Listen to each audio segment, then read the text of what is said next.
আসসালামু আলাইকুম। সংবাদে আপনাদের সবাইকে স্বাগত জানাচ্ছি। আমি ফিরোজ তোহা। শুরুতেই আরবে কেবলস সংবাদ শিরোনাম। বাংলাদেশের সর্বশেষ গুরুত্বপূর্ণ আপডেট সংবাদে আপনাকে স্বাগত। শুরুতেই সংবাদ শিরোনাম, পরে বিস্তারিত। শুরুতেই জানাবো, আওয়ামী লীগকে নিষিদ্ধ করতে পারে না অন্তর্বর্তীকালীন সরকার, বললেন জিএম কাদের।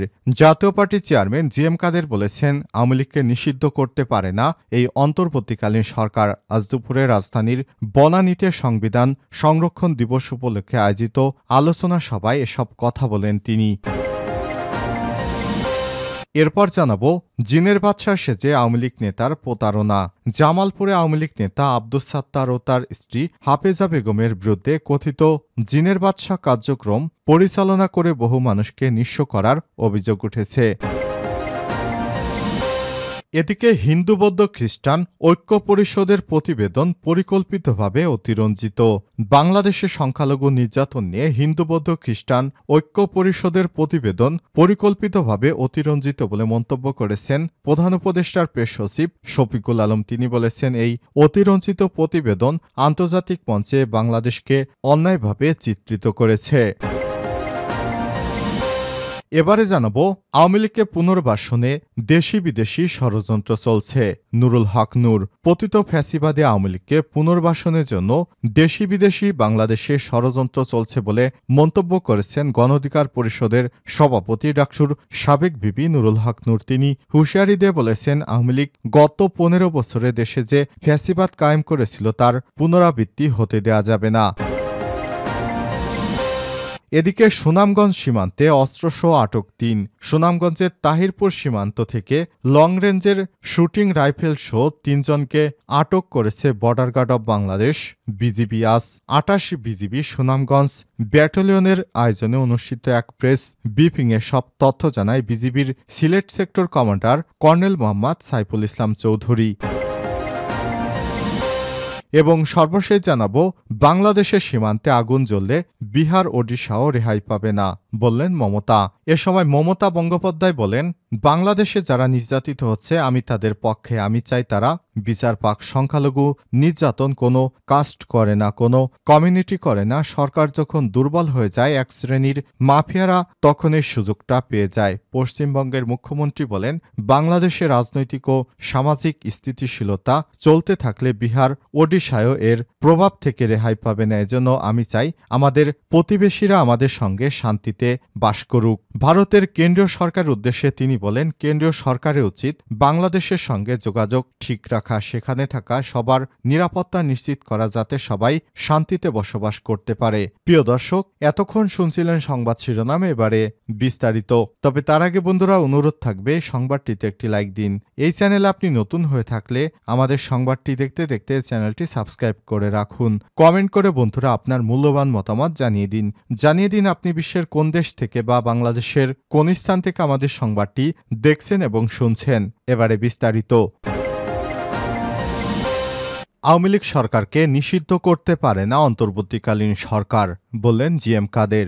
জাতীয় পার্টির চেয়ারম্যান জিএম কাদের বলেছেন, আওয়ামী লীগকে নিষিদ্ধ করতে পারে না এই অন্তর্বর্তীকালীন সরকার। আজ দুপুরে রাজধানীর বনানীতে সংবিধান সংরক্ষণ দিবস উপলক্ষে আয়োজিত এক আলোচনা সভায় সব কথা বলেন তিনি। আওয়ামী লীগ সম্পর্কে জাতীয় পার্টির চেয়ারম্যান বলেন, আওয়ামী লীগকে নিষিদ্ধ করতে পারে না অন্তর্বর্তীকালীন সরকার। যদি কেউ দোষ করে থাকে তবে তার বিচার হওয়া উচিত। আগামী নির্বাচনে অবশ্যই আওয়ামী লীগের অংশ নেওয়া উচিত। জিএম কাদের বলেন, জাতীয় ঐক্যের নামে জাতীয় অনৈক্য করে অন্তর্বর্তীকালীন সরকার। জাতীয় ঐক্য করা হয়েছে মাত্র 18টি দল নিয়ে, অথচ নির্বাচন কমিশনের 53টি নিবন্ধিত দল রয়েছে দেশে। 50% মানুষকে জাতীয় ঐক্যের বাইরে রাখা হয়েছে। এতে জাতিগত ভুল বোঝাবুঝি সৃষ্টি হয়েছে। এতে একটি সংঘাতময় অবিশ্বাসের পরিস্থিতি সৃষ্টি হয়েছে। এ সময় তিনি অভিযোগ করে বলেন, জাতীয় পার্টিকে সাংবিধানিকভাবে শান্তিপূর্ণ সভা সমাবেশ করতে দেয়া হচ্ছে না। আমাদের পার্টি অফিস জ্বালিয়ে দেওয়া হয়েছে, নেতাদের পাসপোর্ট আটক করা হয়েছে। গণমাধ্যম নিয়ে জিএম কাদের বলেন, গণমাধ্যম চরমভাবে সেলফ সেন্সরশিপে চলছে। গণমাধ্যমকে ঠিকভাবে কাজ করতে দেওয়া হচ্ছে না। জিনের বাদশা সেজে আওয়ামী লীগ নেতার প্রতারণা। জামালপুরে আওয়ামী লীগ নেতা আব্দুস সাত্তার ও তার স্ত্রী হাফেজা বেগমের বিরুদ্ধে কথিত জিনের বাদশা কার্যক্রম পরিচালনা করে বহু মানুষকে নিঃস্ব করার অভিযোগ উঠেছে। তিনি জেলার সদরপুর উপজেলার রশিদপুর ইউনিয়ন পরিষদের সদস্য ও ওই ওয়ার্ড আওয়ামী লীগের সভাপতি। ইতিমধ্যে অনেক মানুষের কাছ থেকে হাতিয়ে নিয়েছেন লক্ষ লক্ষ টাকা। তাদের এই কার্যক্রম এখনও চলমান রয়েছে বলে জানা গেছে।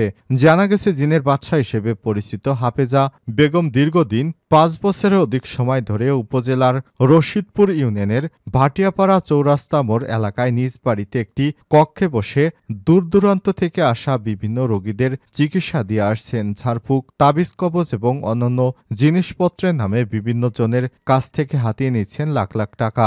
স্থানীয় সূত্র থেকে জানা গেছে, বিভিন্ন এলাকা থেকে আসা অসহায় মানুষকে বোকা বানিয়ে চিকিৎসার নামে অবৈধভাবে লাখ লাখ টাকা তিনি কামিয়ে নিচ্ছেন।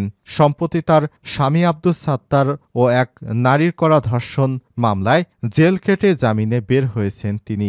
জেল থেকে বের হয়ে তিনি ও তার স্ত্রী আবারও বেপরোয়া হয়ে উঠেছেন। নাম প্রকাশে অনিচ্ছুক স্থানীয় কয়েকজন জানান, ৫ই আগস্ট আওয়ামী লীগ সরকারের পতনের পর কিছুদিন বন্ধ থাকলেও তারা পুনরায় আবার অবৈধ কার্যক্রম চালিয়ে যাচ্ছেন। তাদের বিরুদ্ধে দ্রুত আইনি ব্যবস্থা গ্রহণের দাবি জানান স্থানীয়রা। এ বিষয়ে কথিত জিনের বাদশা হাফিজা বেগম বলেন, আমাকে বিশ্বাস করে অনেক মানুষ তাদের বিভিন্ন সমস্যায় পড়ে আমার কাছে আসেন এবং তারা উপকার পায়। আমি কাউকে জোর করে ডেকে আনি না।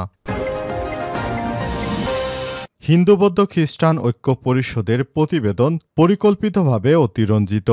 বাংলাদেশে সংখ্যালঘু নির্যাতন নিয়ে হিন্দু বৌদ্ধ খ্রিস্টান ঐক্য পরিষদের প্রতিবেদন পরিকল্পিতভাবে অতিরঞ্জিত বলে মন্তব্য করেছেন প্রধান উপদেষ্টা পেশ সচিব শফিকুল আলম। তিনি বলেছেন, এই অতিরঞ্জিত প্রতিবেদন আন্তর্জাতিক মঞ্চে বাংলাদেশের ভাবমূর্তিকে অন্যায়ভাবে চিত্রিত করেছে।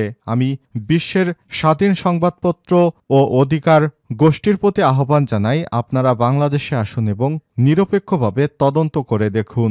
আর শনিবার নিজের ভেরিফাইড ফেসবুক অ্যাকাউন্টে করা এক পোস্টে সব কথা বলেছেন শফিকুল আলম। এ সময় তিনি বলেন, আমি মনে করি বাংলাদেশের বিরুদ্ধে যেভাবে অপপ্রচার করা হচ্ছে তা অত্যন্ত গুরুতর। আমরা আশা করি শীর্ষ ধর্মনিরপেক্ষ এবং উদারপন্থী সংবাদপত্রগুলো কাউন্সিল দ্বারা প্রকাশিত বিভ্রান্তিকর প্রতিবেদনকে বিশ্বাস না করে তারা নিজেরা তদন্ত করবেন। এ সময় তিনি আরো বলেন, আমরা এসব মিথ্যা রিপোর্টের ভিত্তিতে কেউ বাংলাদেশে জাতিসংঘ শান্তিরক্ষী পাঠানো বা বাংলাদেশে হস্তক্ষেপ করার আহ্বান জানিয়েছেন। আমরা এ ধরনের বার্তার প্রতিবাদ জানাই এবং সুষ্ঠু তদন্ত চাই। তিনি বলেন, আমরা আশা করি আন্তর্জাতিক অধিকার গোষ্ঠী যেমন হিউম্যান রাইটস ওয়াচ এবং অ্যামনেস্টি ইন্টারন্যাশনাল ও বাংলাদেশে সংখ্যালঘু নির্যাতনের অভিযোগ স্বাধীনভাবে তদন্ত করবে, যেভাবে তারা তদন্ত করেছিল 2013 সালে হেফাজতে কর্মীদের গণহত্যার বিষয়ে। পোস্টে শফিকুল আলম আরও বলেন, বিপ্লব পরবর্তী দিনে হিন্দু সম্প্রদায়ের উপর হামলার বিষয়ে হিন্দু বৌদ্ধ খ্রিস্টান ঐক্য পরিষদের প্রতিবেদনে যে অতিরঞ্জিত তা প্রমাণিত হয়েছে নেত্র নিউজের একটি প্রতিবেদনে। নেত্র নিউজ একটি শীর্ষ অনুসন্ধানী ওয়েবসাইট এবং নিরপেক্ষ সংবাদ প্রকাশের জন্য তাদের খ্যাতি রয়েছে। এ সময় তিনি আরো বলেন, আমি আশা করেছিলাম নেত্র নিউজের প্রতিবেদনের পর হিন্দু বৌদ্ধ খ্রিস্টান ঐক্য পরিষদ অন্তত একটি বিবৃতি দিবে, কারণ নেত্র নিউজ এর আগে বাংলাদেশের বিষয়ে অনেক অনুসন্ধানীমূলক সত্য সংবাদ প্রকাশ করেছে। শফিকুল আলম আরো বলেন, হিন্দু বৌদ্ধ খ্রিস্টান ঐক্য পরিষদের প্রতিবেদনে 9 জন হিন্দু সাম্প্রদায়িক সহিংসতায় নিহত হয়েছে বলে দাবি করা হয়েছে, কিন্তু এটা কোনোভাবেই সত্য নয়। তারা কোনো সাম্প্রদায়িক সহিংসতায় নিহত হয়নি, বরং তাদের প্রত্যেকের মৃত্যুর পেছনে রাজনৈতিক, ব্যক্তিগত এবং অন্যান্য কারণ ছিল। এই কারণে একই সময়ে একই কারণে আরও বহু মানুষ নিহত হয়েছে, যারা হিন্দু নয়, সংখ্যালঘু নয়, বরং সংখ্যাগরিষ্ঠ মুসলিম ছিল। আওয়ামী লীগকে পুনর্বাসনে দেশি বিদেশি ষড়যন্ত্র চলছে।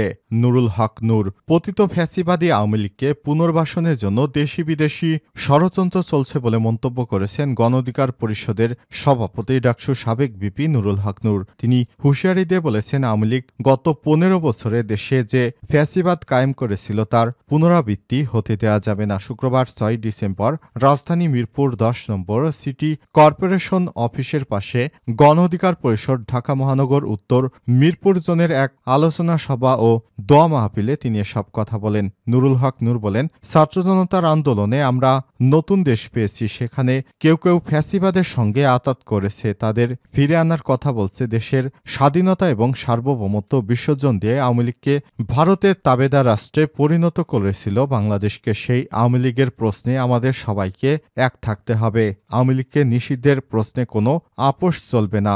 গণ অভ্যুত্থানের পর সবাই নিজ নিজ কাজে ফিরে গেছে, কিন্তু আপনাদের মনে রাখতে হবে পরাজিত শক্তি যে কোনো সময় আবার ফিরে আসতে পারে, তাই সবাইকে সজাগ থাকতে হবে। তিনি বলেন, আমাদের ভারতের মিডিয়াগুলো পরিকল্পিতভাবে অপপ্রচার চালাচ্ছে। সেখানে বলা হচ্ছে হিন্দু ভাইদের উপর নির্যাতন নিপীড়ন হচ্ছে। এমন নির্লজ্জ মিথ্যাচার আর হতে পারে না। ভারতে বাংলাদেশের সহকারী হাইকমিশনে হামলা করেছে, এদিকে অপপ্রচার, অন্যদিকে হামলা। এসব করে ভারতে যুদ্ধ পরিস্থিতি তৈরি করতে চাইছে। আমরা বলছি দুই দেশের সম্পর্ক হবে ন্যায্যতার ভিত্তিতে। তাহলে ভারত কেন বিরূপ আচরণ করছে? পৃথিবীর বিভিন্ন দেশে যারা বাংলাদেশি রয়েছেন তাদের বলবো, আপনারা এর বিরুদ্ধে প্রতিবাদ গড়ে তুলুন। নুরুল হক নূর আরও বলেন, শেখ হাসিনার আমলে যে দানবীয় রাষ্ট্র গড়ে তোলা হয়েছিল তার পরিবর্তে ছাত্র জনতা জীবন দিয়েছিল।